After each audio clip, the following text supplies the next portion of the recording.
많이 배우셨잖아요. 자, 성령 충만이란 뭘까요? 누가 성령 충만하게 하실까요? 왜 성령 충만해야 될까요? 어떻게 성령 충만 받을 수 있을까요? 성령 충만을 받은 결과는 무엇일까요? 언제 성령의 충만함을 받을 수 있을까요? 이게 우리 교재 안에 다 들어가 있는 내용이죠? 자, 그렇다면 여기서 여러분이 이 교재를 다 공부했다라고 생각하시고 중생은 뭘까요? 성령 세례는 뭘까요? 성령 충만은 뭘까요? 이거에 대해서 여러분이 용어 정리를 좀 하셔야 될 것 같아요. 여러분 이거는 다 배우셨죠? 중생, 성령 세례, 성령 충만 배우셨죠?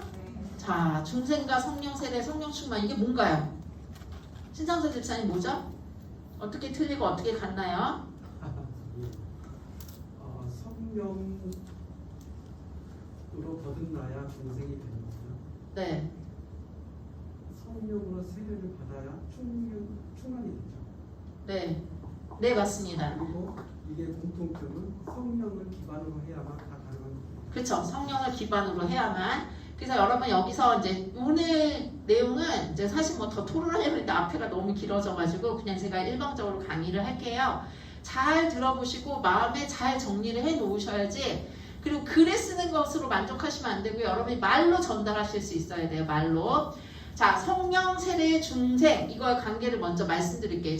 지금 제가 말씀드린 거는 우리가 신학이 여러 개가 있어요. 오순절 신학이 있고 개혁주의 신학이 있고 뭐 여러 가지 신학이 있는데 저희는 개혁주의 신학이에요. 아시겠죠? 저희가 지금 믿고 있는 충영교회는 개혁주의 복음 신학을 하고 있는데요. 여기서 저희가 얘기하는 그 중생 성령 세례에 대한 해석을 얘기를 하시면 예수님께 밤에 누가 찾아오죠? 누가 찾아오죠? 니고데모가 찾아와요. 니고데모의 신분은 뭘까요? 신분? 국회의원. 그렇죠. 사내들인 공회에 있는 굉장한 그 정치적으로 그 당시에는 정치와 사회가 일치되어졌기 때문에 굉장히 율법학자로서도 굉장히 똑똑한 사람이라고 생각을 하고 정치적으로도 어느 정도 입지가 있는 사람이죠. 근데 그 사람이 예수님을 밤에 몰래 찾아와요. 다른 사람이 알지 못한 상태로 찾아와서 이런저런 얘기를 하다가 예수님께서 이렇게 얘기하죠. 진실로 진실로 내게 이르노니 사람이 거듭나지 않으면 하나님의 나라를 볼 수 없다라고 얘기를 했어요. 여기서 거듭나지 않다, 거듭난다 라는 걸 영어로 하면 born again, 다시 태어나지 않으면 하고 얘기를 하고 있어요. 그러니까 그때 이 니고데모가 뭐라고 그러죠? 다시 태어난다는 게 어떻게 가능하죠? 다시 태어난다는 거는 내가 뱃속으로 다시 들어가야 하나요? 하고 물어보죠. 이게 우리는 이미 많이 배웠기 때문에 이게 왜 이렇게 어리석은 질문을 하나 하는데 그 당시에 최고 학자인 율법학자였던 니고데모는 이 말이 이해될 수 없었던 거죠. 예수님이 오심으로써 이런 개념이 새롭게 들어온 거나 마찬가지인 거예요. 이 말에 의미하는 바가 예수님이 다시 이렇게 대답을 하시죠. 사람이 물과 성령으로 나지 않으면 born again 하지 않는다면 하나님 나라에 들어갈 수 없다라고 얘기를 하는 거예요. 이것이 의미하는 바를 여러분 기억하셔야 돼요. 뭐냐면 사람이 태어났는데 두 번 태어나야 된다는 거죠. 첫 번째는 육체적으로 아기로 응애하고 태어났어요. 근데 응애하고 태어났다고 태어난 모든 사람이 하나님 나라에 들어갈 수 없다는 거죠. 반드시 두 번째 출생이 있어야 돼요. 그걸 한자로 푸는 게 다시 중 날생, 다시 태어나는 것 중생이라고 얘기를 하는 거죠. 거듭남이라고 얘기를 하는 거죠. 그럴 때 그 거듭남을 어떻게 할 수 있냐? 엄마 뱃속으로 다시 들어가서 태어나는 것이 아니라 여기 예수님 뭐라고 얘기하시죠? 물과 성령으로 다시 태어나야 한다. 물과 성령으로 태어난 것을 보통 개혁신학에서는 성령 세례라고 얘기를 하는 거예요. 여러분 세례라는 게 뭐죠? 세례의 의미? 우리는 머리에다 이렇게 하는 세례를 하잖아요. 근데 침례교에서는 어떻게 해요? 그리고 예수님이 세례 받았을 때는 어떻게 했어요? 물속에 완전히 잠겼다가 다시 일어나는 그런데 이게 상징하는 바가 뭐죠? 나는 죄에 대해서는 죽었고 다시 살아났습니다. 다시 태어났습니다. 라는 상징하는 거죠. 그런데 굳이 물속에 꼭 들어가야 되는 그게 아니기 때문에 침수하는 이렇게 뿌리는 세례를 우리는 하는 거죠. 이해가 되시죠? 그러나 그것이 상징하는 것은 침례든 물을 뿌리든 죽었다가 다시 살아가는 제2의 출생에 대한 이야기를 하는 게 성령 세례 중생이라고 하는 거예요. 그러니까 하나님을 아버지라고 부르는 모든 사람은 태어날 수도 있고 안 태어날 수도 있는 것이 아니라 반드시 뭐 해야 된다? 거듭나야 되고 중생이야 born again 해야 되고 성령 세례를 받아야 되는 거죠. 그러니까 여기 앉아있는 모든 분은 성령 세례를 받았다 안 받았다? 받았다라는 것을 여러분 아셔야 돼요. 그래서 우리 동반자에게도 네가 하나님을 아버지라고 믿느냐, 예수 그리스도가 나의 주 나의 하나님이다, 나의 죄를 사해 주신 분이다, 이걸 믿느냐? 그렇다면 눈에 보이는 세례를 받지 않았다 할지라도 그분은 성령 세례를 받아서 중생 거듭났다라는 것을 이야기를 해줘야 된다는 거예요. 이해가 되시죠? 여기까지 이해 안 되는 거 없으시죠? 그리고 사도행전에서 베드로가 처음으로 3,000명에게 복음을 전할 때 이렇게 얘기를 하죠.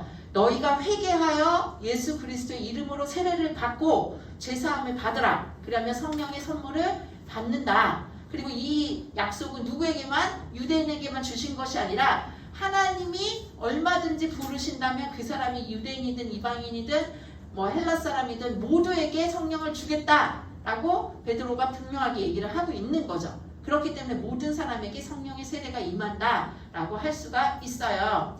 그래서 요거를 해석을 하면 이거예요. 중생, born again, 이 말은 뭐예요? 거듭남, 성령에 의해서 천국 백성으로 다시 태어나는 영적인 출생을 얘기를 하고요. 이 중생이 어떻게 일어나냐? 성령 세례를 받음으로, 예수를 믿을 때 성령을 선물로 받는다는 것이 중생이 곧 성령 세례를 의미한다. 이렇게 여러분 이해를 하셔야 돼요. 그래서 구원받은 자는 반드시 중생했다. 구원받은 자는 반드시 성령 세례를 받는다. 그렇기 때문에 모든 그리스도인은 성령 세례를 받는다. 여러분 일단 이렇게 이해를 하셔야 되는 거예요. 이렇게 이해하고 계셨죠? 자, 그리고 성령 세례와 성령 충만의 차이가 있어요. 성령 세례는 일생에 딱 한 번 받는 거죠. 우리가 세례를 여러 번 받나요? 아니면 한 번만 받나요? 한 번이요. 한 번 받아요. 유아 세례를 받았을 때 나 기억이 안 나. 나 군대에서 받았는데 그때는 너무 의미 없이 받아서 다시 세례 받고 싶어요. 라고 얘기를 하잖아요. 그렇지 않아요. 성령 세례는 단 한 번만 받아요. 여기서 잠깐 말씀을 드리면 여러분 유아 세례가 왜 합법적일까요? 유아 세례 그 아이가 기억도 못 하는데 왜 그런지 아세요? 구원이 그런 식으로 오는 거예요. 구원이 내가 하나님을 나의 구주로 영접했다 라는 그런 행위, 내가 성경을 읽었다, 교회 갔다, 기도했다, 이렇게 해서 구원이 오는 게 아니라 철저하게 어떻게 오는 거예요? 하나님의 은혜로 오는 것을 밝혀 보여주는 게 사실은 유아 세례라는 거예요. 이해가 되세요? 내가 인지하지 못해요. 사실은 우리 엄마가 나를 낳았어요. 막 10시간 막 고통 중에서 나를 낳았어요. 애기가 막 태어나서 엄마 너무 고마워요. 나를 이렇게 힘들게 낳으시다니. 그렇게 얘기하는 애기가 있어요? 없어요? 없어요. 그냥 자기 마음대로 막 이기적으로 막 울고 불고 막 그렇게 힘들게 낳는데도 고맙다는 말 한마디도 안 해요. 언제 고맙다는 말을 해요? 자기가 시집가서 애기 낳고 그때 가서요. 그때 가서 50살도 더 넘은 다음에. 그게 회심이라는 눈에 보여지는 회개. 하나님이 여태까지 나를 구원해 주시고 살려주시고 인도해 주셨는데 몰랐다가 어느 정도 성숙을 하니까 그때서 눈물 콧물님 하나님 정말 너무 감사해요. 이런 거지 그런 회개를 했다고 내가 구원받은 게 아니라는 거죠. 반대예요. 이미 태어난 다음에 하나님의 역사하심을 따라서 또 믿음이 성장함에 따라서 그래서 유아 세례는 그런 의미에서 내가 모르는 상태에서 너는 이미 하나님의 자녀, 너 내 뱃속에 있을 때 너 알았어? 몰랐잖아. 내가 네 아빠인지 엄마인지 너 어떻게 알아? 자라면서 아는 거예요. 그죠? 자라면서 아 이분이 나의 엄마구나. 어느새 내가 엄마라고 인지했을 때는 내가 태어났기 때문에 인지하는 거지. 자 이제부터 너는 나의 엄마다, 너는 나의 아빠다, 오늘부터 1일이야 우리의 자녀관계 이렇게 시작하지 않는 거죠. 그래서 성인이 돼서 세례를 받으면 굉장히 의미는 있어요. 내가 진짜 오늘부터 하나님 회개하고 주의 자녀로 거듭나겠습니다 이렇게 하는 것 같지만 더 정확하게는 유아 세례처럼 기억이 나지 않는 상태에서 이미 나는 하나님의 자녀가 됐다라고 생각을 하시는 게 맞는 거죠. 이해가 되세요? 그래서 유아 세례가 이렇게 일생에 그 아이들은 유아 세례라는 걸 통해서 성령 세례라면 우리는 지금 일생에 단 한 번 예수님을 나의 주 나의 하나님으로 고백하는 거 단 한 번 그렇게 받는 거예요. 그래서 물 세례를 한 번 받는 것처럼 성령 세례는 반복될 수가 없어요. 반드시 상실되지 않아요. 내가 뭐 성경 안 읽어서 새벽기도 안 나와서 주일 예배 빠져서 방황해서 방탕한 아들이 다시 돌아오잖아요. 왜 돌아오죠? 아버지와 아들의 관계는 끊어지지 않으니까. 그거랑 똑같은 거예요. 그래서 상실되지 않습니다. 5번째, 성령 세례는 노력해서 받는 게 아니에요. 그게 바로 유아 세례가 보여주는 굉장히 큰 핵심 중에 하나예요. 근데 성인이 된 세례는 약간 내가 노력해서 받는 것 같아요. 말로는 아니라고 하는데 살짝 내가 노력해서 받는다는 그런 느낌이 있잖아요. 그런데 확실하게 아셔야 되는 게 성령 세례는 나의 의지와 상관없이 주님을 믿을 때 관건적인 성령의 역사하심으로 일어난다는 거죠. 그래서 구원과 중생, 성령 세례는 거의 동시적으로 일어나는 사건이고 그것을 내가 인지하지 못할 때도 있어요. 성숙한 다음에 인지가 가능하다는 거죠. 이해가 되시죠? 근데 성인들은 곧 성숙하잖아요. 이제 어떤 나이적으로. 그렇기 때문에 하나님이 나를 이렇게 사랑하시는구나. 그래서 막 세례 받을 때 눈물 콧물 흘렸다 뭐 이런 간증들도 하실 때 막 부럽잖아요, 우리는. 근데 그러지 않아도 된다는 걸 얘기를 하는 거예요. 이해가 되시나요? 여기까지 질문 혹시 있으세요? 질문이 있으셔야 되는데 없으시기 때문에 그냥 넘어가겠습니다. 자, 그 다음에 그러면 성령 충만이라는 건 뭐냐? 성령 충만. 성령 충만을 가장 쉽게 알 수 있는 게 에베소서 5장 18절 말씀이에요. 한번 읽어볼게요. 시작.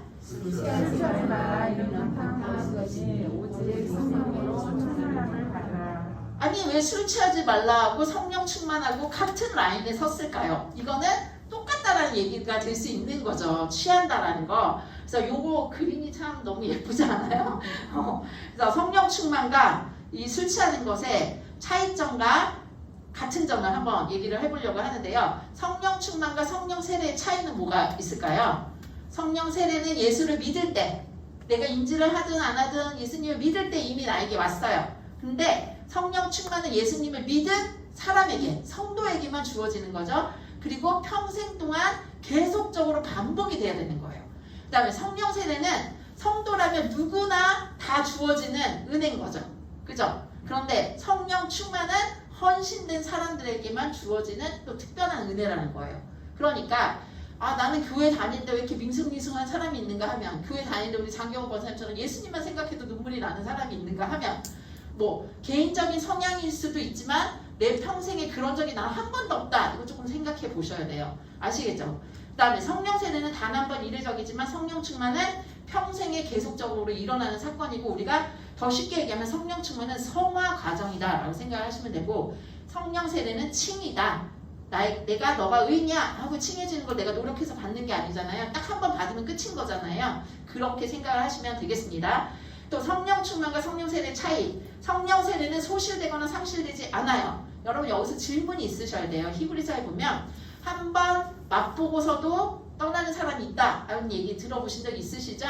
이거는 엄밀하게 얘기하면 한 번도 맛본 적이 없는데 맛봤다고 생각하는 거예요. 아까 제가 책 가르쳐드린 것처럼 유사 그리스도인인 거죠. 그 시몬, 마술사 시몬은 막 성령 충만 받은 것 같아요. 그런데 받지 않았어요, 사실은. 그렇기 때문에 소실되거나 상실된 것이 아니라 처음부터 성령 세례를 받지 않았기 때문에 그 하나님을 떠나게 되는 거죠. 성령 세례를 받은 사람은 하나님을 떠날 수 없어요. 자, 성령 충만은 성령을 금신케 할 때 소멸될 수 있다 라고 성경이 그렇게 되어 있죠. 그래서 성령 충만은 이미 믿은 성도에게 죄를 이길 수 있는 능력을 주고, 복음을 전할 능력을 주고, 삶 속에서 성령의 열매를 맺도록 말씀을 사모하고 예수님을 사랑하는 그런 것이 바로 성령 충만의 특징이라고 할 수 있고, 내가 지금 성령이 충만한지 성령이 충만하지 않은지를 알 수가 있어요. 그 성령 충만에는 성령의 은사와는 조금 다른, 성령의 은사는 약간 그 사람만이 개인적으로 갖는 달란트라고 생각을 하시면 되는 거죠. 나는 성령 충만한데 왜 나는 죽기를 못하지, 신유를 못하지, 방언을 못하지, 능력이 없지? 이거랑은 아니라는 거예요. 그래서 성령 충만의 가장 큰 특징은 뭘까요? 성령 충만의 가장 큰 특징. 나는 성령 충만한가? 뭐 다 아시잖아요. 왜 이렇게 말씀 안 하시나? 성령 충만의 가장 큰 특징은 뭘까요?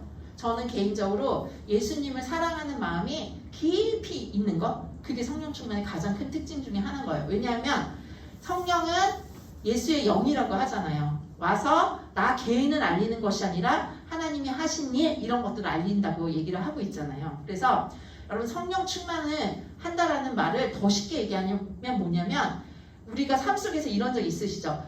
내 뜻대로 할 때 교회를 다니지만 여전히 내가 중심이 되고 기승전 나잖아요. 근데 어떤 날 정말 기도와 말씀과 하나님의 은혜를 이렇게 충만하게 구하는 그런 때는 그냥 그 사람이 용서가 되는 거예요.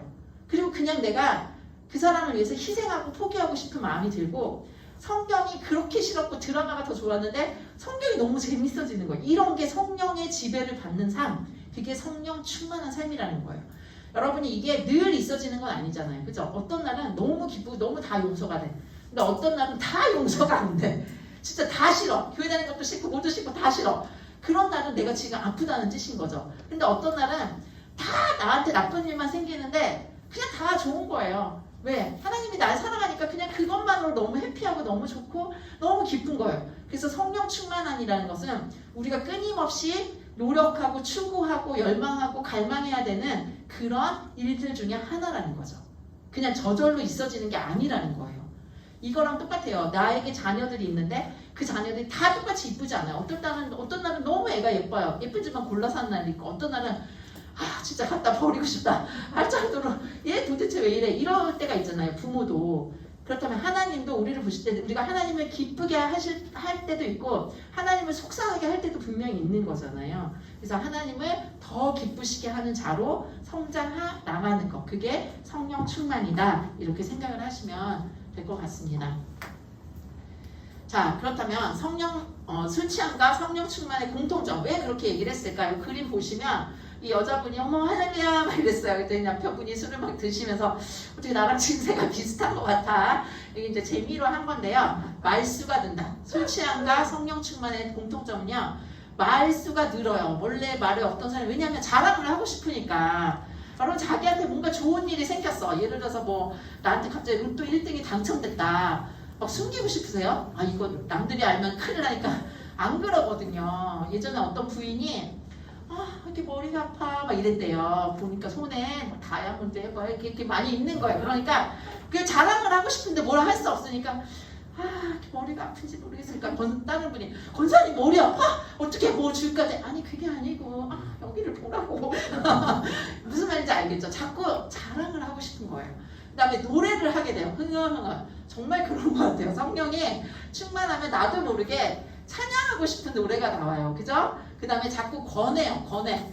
이게 별로 나는 원래 맑기도 없고 습기도 없고 부끄러워 그런데도 자꾸 알려주고 싶은 거예요. 여러분 이런 경험 하신 적 없어요? 진짜 싸고 좋은데 아무도 몰라 사람들이. 근데 마침 사람들이 오늘 회식 어디 가지 막 이러고 있는데 나만 알아 거기를. 그 말을 하고 싶어요? 안 하고 싶어요? 이거 나만 가야 돼? 막 이러겠어요? 아니죠. 막 알려주고 싶잖아요. 거기 가면 진짜 좋은데 여기 진짜 맛있고 진짜 싸고 진짜 좋은데 막 이런 것처럼 자꾸 겉면을 하고 싶은 게 그래서 그리스도인은 전도를 하고 싶은 거예요. 나만 알고 싶지가 않아요. 이상하게 이거는 믿는 사람이든 안 믿는 사람이든 똑같아요. 자기가 조금 더 좋은 거 그게 나한테 손해가 되면 안 알려주겠지만 이게 그런 거랑 상관이 없다면 알려주고 싶은 마음이 있잖아요. 그 다음에 울어요. 울어. 뭐 저는 술을 잘 안 먹어서 모르겠는데 그 드라마나 이런 데 보면 막 쓸데없이 막 울고 그러잖아요. 정말 눈물이 나요. 감사해서 눈물이 나고 내가 너무너무 부끄러워서 눈물이 나고. 그래서 저는 개인적으로 성령 충만 회개를 했는데 나는 정말 대성통곡하면서 울어본 적이 없다? 이거 살짝 퀘스천 마크입니다. 뭐 100%는 아니지만 내가 정말 하나님 앞에서 뒤집어지게 나도 주체할 수 없을 만큼 내가 왜 우는지도 모를 만큼 너무 슬프고 너무 그런 경험이 저는 꼭 있으시면 좋겠다고 생각합니다. 그 다음에 용감해져요. 술 취한 사람들의 특징이 뭐죠? 아주 용감해집니다. 성령에 충만한 사람들도 용감해져요. 그래서 사도행전 보시면 이 사람 안 그럴 것 같은데 굉장히 용감해진다라는 거. 그 다음에 지배 당하죠. 중독되죠. 안주가 필요하다. 말씀이 필요하다 이렇게 했고 냄새를 풍긴다. 그냥 뭐 여러 가지로 이 작가가 쓴 내용 중에 하나인데요. 많이 이제 공감을 하게 되죠.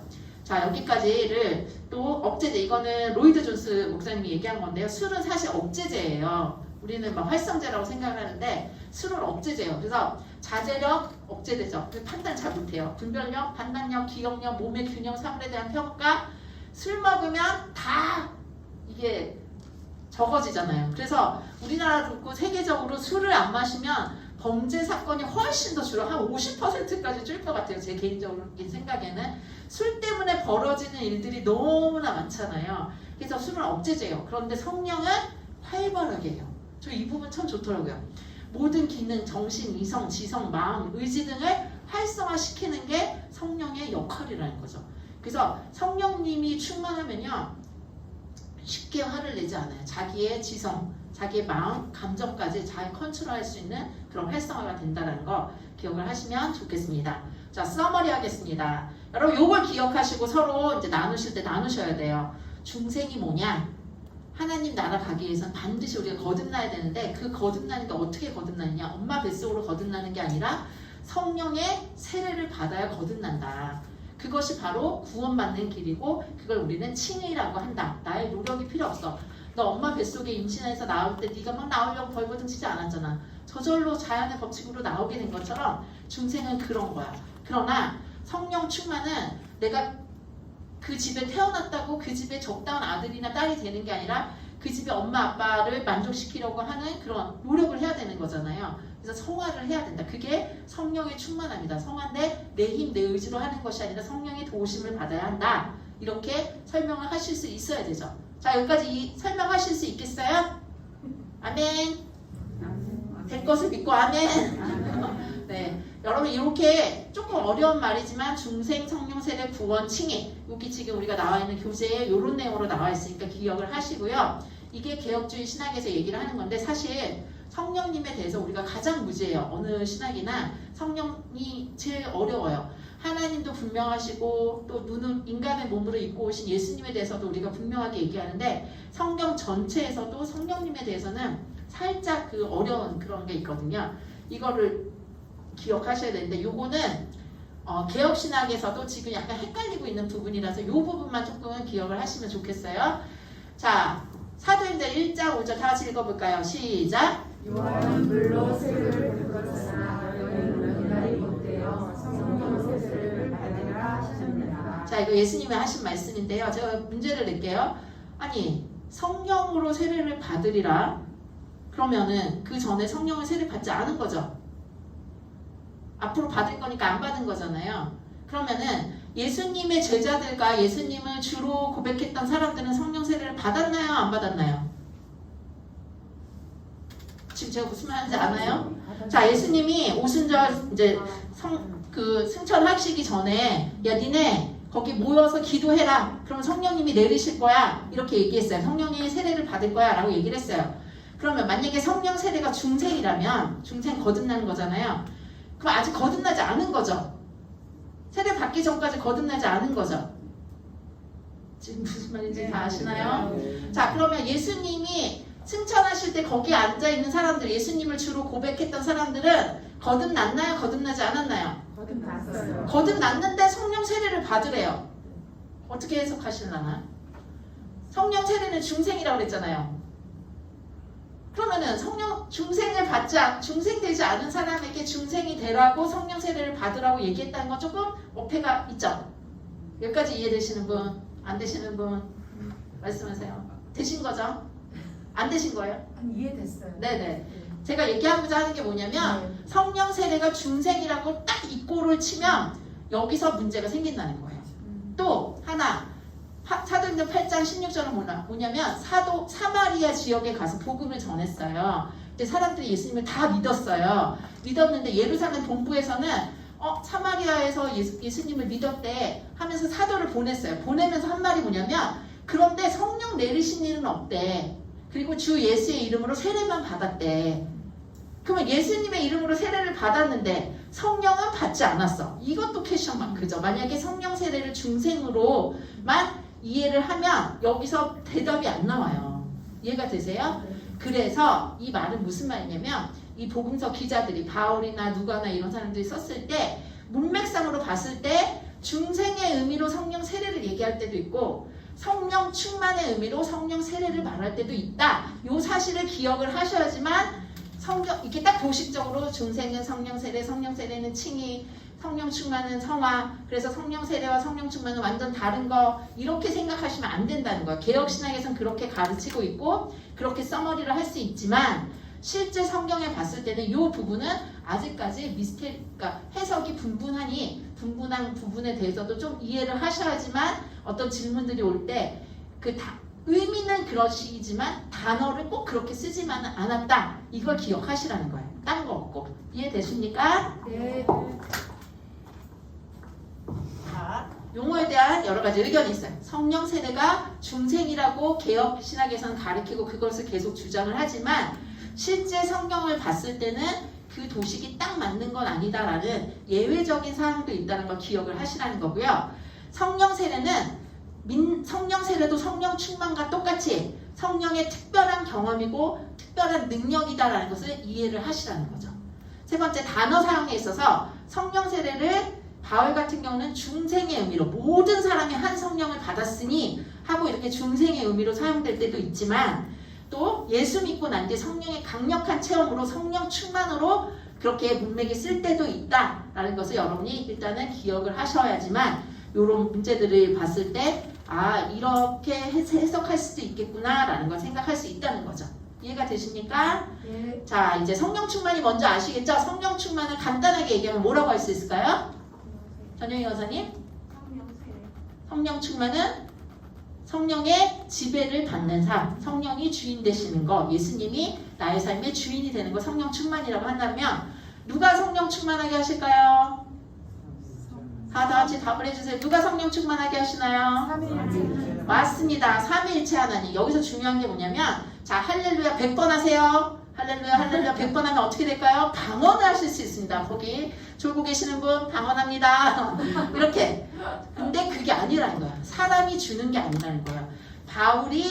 베드로가 성령 충만을 이야기했지만 그 이야기를 했다고 해서 바울이 주는 게 아니라는 거죠. 그러나 성령 충만에 대한 분위기, 성령 충만을 추구하는 마음은 사람이 해야 할 일이 있다라는 거죠. 감나무에서 감이 떨어지기 기다리는 게 아니라 실제로 성령에 충만할 수 있도록 그곳을 가야 되는 거죠.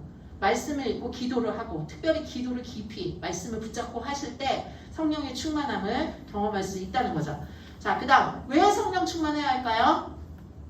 그 교재에 나와 있죠. 왜 성령 충만하라고 그러죠? 왜? 육체의 소욕을 성령의 인도함으로 싸워 하나님의 자녀답게 살기 위해서. 그러니까 성령 충만은 옵션이 아니에요. 사실은 모든 성도가 추구해야 될 삶이라는 거죠. 왜냐하면 마음에 육신의 소욕과 성령의 소욕이 날마다 싸우고 있거든요. 그래서 이런 말이 있어요. 내 마음에는 흰 말과 검은 말이 늘 경주를 하고 있어요. 어느 쪽에 이길까? 이렇게 물어봤어요. 어느 쪽에 이길까요? 흰 말과 검은 말이 있으면? 흰 말은 착한 말, 검은 말은 나쁜 말이에요. 어느 쪽에 힘이 있을까요? 이럴 때 지혜롭게 여러분이 대답하셔야죠. 먹이를 많이 주는 쪽 말이 이깁니다. 여러분 진짜예요.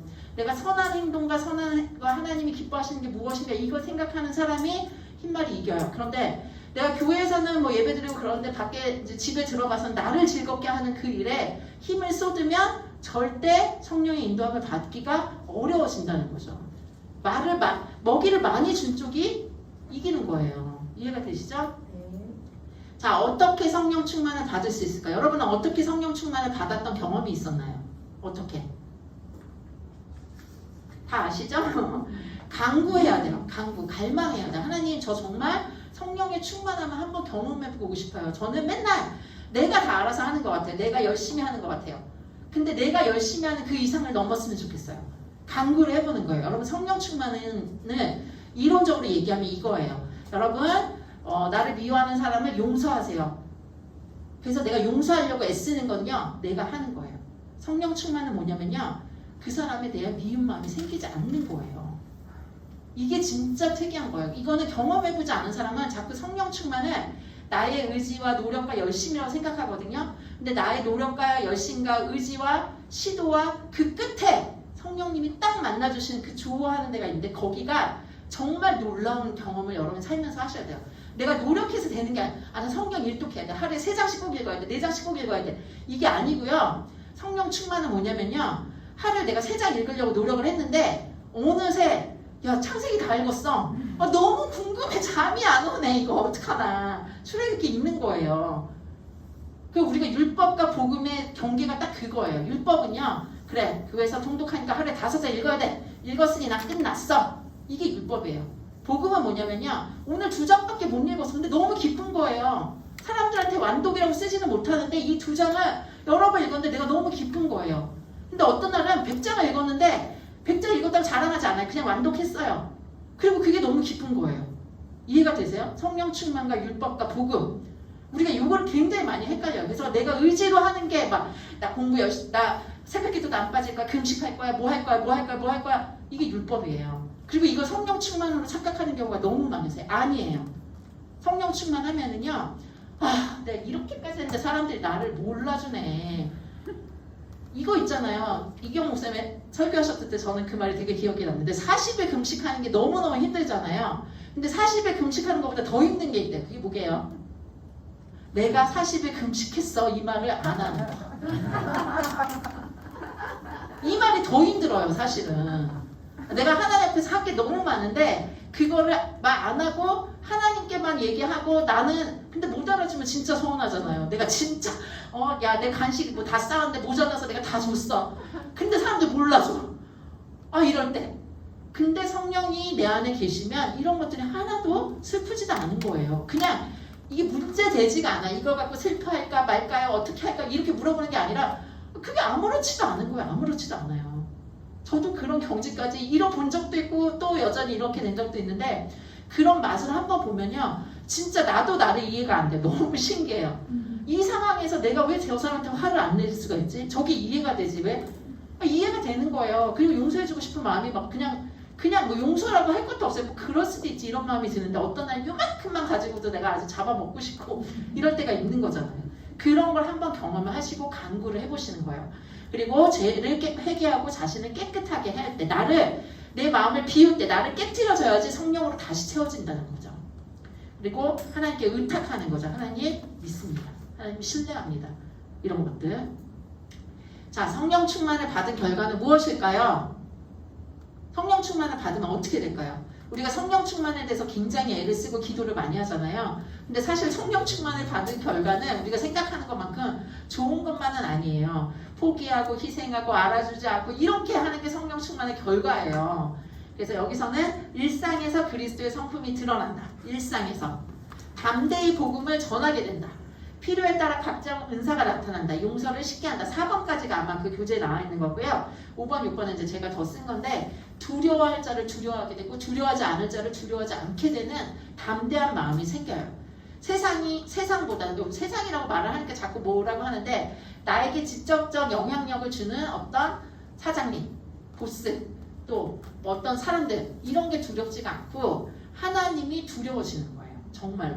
그리고 사랑을 하게 돼요. 하나님을 사랑하게 되고 이웃을 진심으로 사랑하게 돼요. 그 사람이 나에게 필요한가 안 필요한가 유익이 있나 없나 나도 모르게 계산되는 그 많은 계산이 없어지는 거예요. 자존심이 내려놔지는 거예요.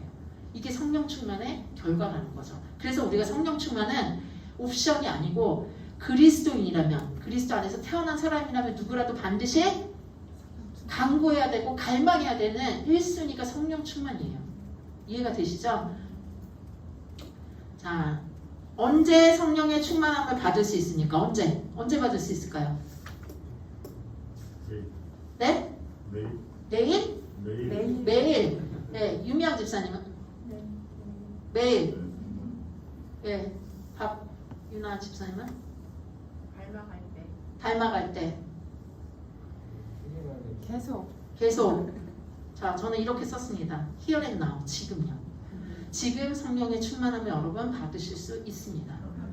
그래서 여러분 이번 주 숙제는 이거 번외 숙제인데요. 숙제는 여러분이 좋아하시는 찬양 어떤 것도 좋아요. 특별히 뭐 성령에 관한 찬양도 좋고 무슨 찬양도 좋고요. 그 찬양을 30분 동안 30분 알람을 맞춰놓으세요. 알람을 맞춰놓고 마음 편하게 30분 동안 그 찬양을 반복해서 부르세요. 찬양만 반복해서 부르세요. 그러면서 반복해서 부르시면서 찬양하고 반복해서 부르시면서 찬양하시면서 성령님과 동행하는 그리고 그 찬송가는 우리의 고백이잖아요. 그걸 한번 시도를 해보셨으면 좋겠어요. 그래서 한번 그 경험을 해보시면 너무 좋으실 것 같아요. 매일이요? 아니요, 한 번만 하세요. 한 번만 하세요. 매일 하지 말고 여기 한 번도 안 하실 것 같아가지고 한 번만 꼭 해서 그거를 올려주세요. 아시겠죠? 한번 해보시면 제가 이렇게 우리 마음이 굉장히 복잡해요. 그래서 예배의 깊은 단계로 들어가는데 사실 절대적인 시간이 부족해요. 물론 뭐 화살기도 그래서 주님 뭐 이렇게도 할 수 있는데 왜 우리가 어떤 사람하고 수다를 떨 때도 30분 안에 얘기가 되던가요? 본 타임은 어디서부터 나면 30분부터 시작이에요. 사실은 그죠? 처음에는 뭐 이런 얘기 저런 얘기 했다가 정말 내 속 얘기를 할 때는 언제부터 시작해? 1시간쯤 지나면 그때부터 근데 내가 있잖아 진짜 뭐저거 저쩌고 이렇게 이제 얘기가 되죠. 하나님과의 관계도 마찬가지. 처음부터 하나님 뭐 사랑하시고 어쩌고 저쩌고 이제 얘기를 해도 그때는 본 얘기가 안 나요. 저도 그런 것 같아요. 저는 이제 월요일날 새벽기도 끝날 때를 제일 많이 기도를 하는데 그때 사람들이 거의 다 간 그 시점부터 항상 그때부터 내가 정말 하나님을 더 깊이 만나는 시간이 되더라고요. 그래서 그 시간을 한번 여러분 경험하셨으면 좋겠습니다. 자, 학습 목표 1번 한번 읽어볼게요. 시작. 구원받은 성도의 자로 우리의 삶은 본성으로 따라갈 뿐입니다. 네, 구원받은 성도라도 갈등이 있다는 거죠. 그래서 그 갈등을 어떻게 해야 돼요? 성령님께서 하나님의 뜻대로 살 수 있게 도와주신다는 거죠. 3번, 이런 갈등을 극복하고 하나님께 순종하기 위해서 어떻게 해요? 성령 충만하여 하나님의 도우심을 힘입어 자신을 이겨내야만 한다. 이게 학습 목표예요. 그래서 우리 동반자들에게 알려줄 거는 성령 충만함이 있다라는 거 알려주시고 성령 충만할 수 있어요. 그리고 우리는 성령 세례를 받았어요 라고 얘기하는 거죠. 자, 다음 주는요 8번째 시험. 이게 많은 사람들이 이 1대1 양육의 하이라이트를 시험으로 생각을 하시더라고요. 시험에 대해서 예습을 해오시고 암송하기는 우리 전영희 권사님, 키그림은 신상철 집사님, 간식도 신상철 집사님, 매일 성경은 유미영 집사님. 하실 수 있나요? 네. 다 되시죠? 안 되시는 분? 18일이잖아요. 네. 교구 영성인데 다음 주에요? 그 다음 주로 바꾸면 그 다음 주로 바꾸면 되죠? 저도. 네, 알겠습니다. 그러면 제가 이거 한번 가서 요거를 바꾸도록 하겠습니다. 자, 이게 짧은 시간 남았는데요. 두 분씩 짝지으면 되나요? 둘레, 여섯, 여덟. 두 분, 세 분 이렇게. 아니면 조별로. 오늘 처음 조를 새로 바꿔드렸죠? 조별로 두 명만, 조별로 두 명만 오늘 중생, 성령 세례, 성령 충만에 대해서 명확하게 서머리를 해주세요. 이건 이거예요, 이건 이거예요. 이렇게 얘기를 해주시는 시간을 갖겠습니다. 두 분만 먼저 체크를 하시고 이제 그 체크한 거를 세 번째 페이지에다가 이렇게 정리를 해서서 자기 은사를 한번 살펴보셨으면 좋겠고요. 뭐 그럴 것이다 이제 대강 예측하는 그런 거잖아요. 근데 이 자기 은사, 성령의 은사를 하는 이유가 뭐죠? 교회를 세우기 위해서예요. 그럼 여기서 교회는 뭐예요? 교회 청소해 주려고요? 아니에요. 여기서 교회는 건물교회도 물론 중요하고 잘 돌봐야죠. 그런데 사람이잖아요. 그러니까 제가 사실 오늘 이거 말고 테스트 하나 더 해야 하려고 했는데 시간이 없어가지고 그 사랑의 5가지 언어라는 테스트 해보셨나요? 우리 14교구는 한번 해봤었던 것 같은데 생각 안 나시죠?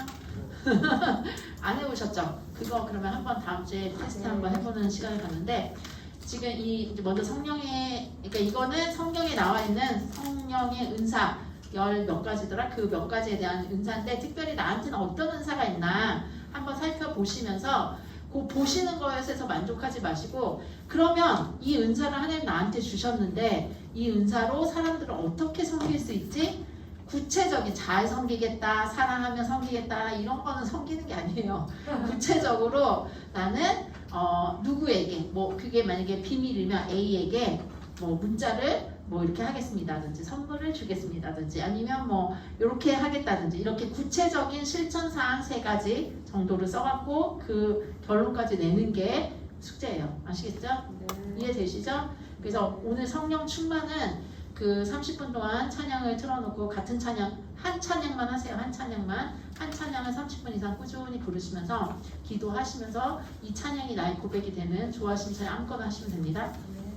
그렇게 찬양하시면서 여러분이 경험을 해보시고 이게 나를 위해서 하는 게 아니라 나도 하지만 내가 다른 사람에게 줄 때 이게 또 성령의 충만함이 되니까 여러분 그런 경험을 해보셨으면 좋겠습니다. 그리고 이거는 뭐 또 하나 숙제, 자꾸 숙제가 많아서 묻어나서 죄송한데 우리가 참아신이 없다고 말하기 전에 다 읽으셨잖아요. 이제 정리를 했잖아요. 이번에는 참아신이 있다고 말하기 전에를 없다고 말하기 전에를 전체적으로 읽었잖아요. 1장부터 5장까지 읽고 나서 얘 느낌을 쓰시는 거죠.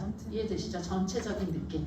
여러분이 숙제를 해온 거는 다 요약이에요. 솔직히 다 요약이라서 뭐 제가 딱히 봐드릴 게 없어요. 그냥 요약이라서. 근데 이걸 읽으면서 나는 이 책을 읽기 전에는 이렇게 생각을 했었는데 이 책에서 이렇게 도움을 받았고 이 책을 또 누군가에게 내가 권한다면 어떤 사람에게 권하겠는가. 그리고 이 책을 내가 다 읽고 나서 나는 어떻게 삶의 태도가 전도의 태도가 또는 그 어떤 변증론적인 그런 여러 가지 얘기를 좀 써갖고 오시는 거 길게 안 쓰셔도 되고 편하신 대로 A4 한 장 안에서만 다 짧게 쓰셔도 되고 길게 쓰셔도 되고 여러분 편하신 대로 하고 다른 사람에게는 나는 이렇게 권면하겠다. 야 누구누구야 내가 이 책을 읽어봤는데 이게 이렇게 해서 좋은데 네가 꼭 예수님을 만났으면 하는 마음으로 이 책을 너한테 권면하는데 꼭 한번 읽어보고 36페이지 그 5번 밑줄 쳐봐 거기 진짜 좋더라 나는 뭐 이런 식으로 한번 그거를 써갖고 오시는 거예요. 반장님은 숙제를 잘 해주시고 숙제 이거 요약하신 거 제가 뭐 간단하게 그냥 코멘트 달았으니까 다 찾아가시면 되겠습니다. 자, 오늘 성령 충만에 대해서 뭐 새롭게 깨닫거나 아니면 다시 한번 확인하게 된 거 있으신가요? 없으신가요? 신상철 집사님 새롭게 깨닫거나 네. 또 오늘 말씀을 우리가 공부를 하면서 느낀 점? 네, 오늘 말씀 중에 중생과 성령 충만이 주의적으로 이렇게 쓸 수 있다라는 부분에 대해서 다시 이렇게 전에 한번 들었던 것 같은데 항상 기억하고 있지는 않아서 다시 한번 리마인드 해주셔도 네, 감사합니다. 자, 우리 전효희 거사님 하신 말씀 해주세요. 아니 그게 저기 제가 질문할까요? 지금 우리가 나눔을 할 때 네네. 여기 팀원 중에서 한 분께서 네, 우리 성령 충만의 그 8가지 그 화평 사랑과 화평 나온 게요. 9가지. 예예 불교 언어라고 말씀을 하셔가지고 아. 여쭤보자 그랬거든요. 네. 제가 했는데요. 네, 언어적 번역을 하다 보면 네, 우리가 문화가 불교와 도교와 유교의 문화 속에서 네네네. 그 번역 과정에서 그걸 빌어다 쓰는 용어들이 많잖아요. 그쵸. 네. 그렇기 때문에 우리가 그거는 부인할 건 아니고 거기서 그 의미를 잘 캐치해서 본래 어떤 게 불교적인 용어죠? 예를 들면은 뭐 이렇게 양선이라든지 착한 일. 은혜라든지 아, 뭐 이런 그렇죠. 것들. 그러니까 착한 일이라는 그 의미는 성경적이지만 그 용어 양선이라는 용어는 사실 우리 잘 많이 쓰는 용어는 아니죠. goodness잖아요. 그래서 맞아요. 뭐 그런 면도 있을 수 있는데 다 언어의 차용이라고 생각하시면서 그게 의미하는 바를 더 생각해 보시면 좋을 것 같아요. 오늘 배우시면서 우리